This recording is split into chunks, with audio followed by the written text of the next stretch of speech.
அதிமுக பொதுச் செயலாளர் எடப்பாடி பழனிசாமிக்கு ஆளுமை இல்லை என்று தவேகவில் இணைந்த முன்னாள் சட்டமன்ற உறுப்பினர் BS பாபு தெரிவித்துள்ளார். முன்னாள் சட்டமன்ற உறுப்பினரும் அதிமுக முன்னாள் மாவட்ட செயலாளருமான BS பாபு தனது ஆதரவாளர்களுடன் இன்று தவேகவில் இணைந்தார்.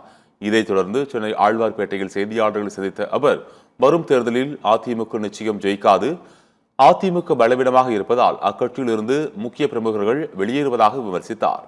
வடசென்னையில் தவேகவின் வெற்றிக்காக உழைப்பேன் எனவும் கூறினார்.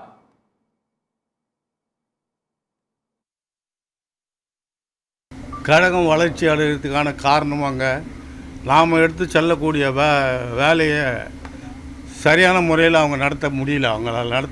அவங்களால என்னை பொறுத்தவரைக்கும் கேட்டிங்கன்னா அதிமுகவிலையும் அந்த செயல் நான் பண்ணுற செயலுக்கு அவங்க சரியாக ஒத்து வரல. அதனால் வேலை கூட்டணி சாங்கான கூட்டணின்னு அவங்க சொல்லிக்கலாம், மக்கள் சொல்லல. பொதுச் செயலாளர்ன்றதுனால அவருடைய மேலே தான் நான் குற்றச்சாட்டு சொல்ல முடியும், வேறு யார் மேலே சொல்ல முடியும். அவருடைய செயல்பாடு சரியில்லைன்னு தான் சொல்ல முடியும். அதிமுக பலவீனமாக இருக்குன்னு அர்த்தம்.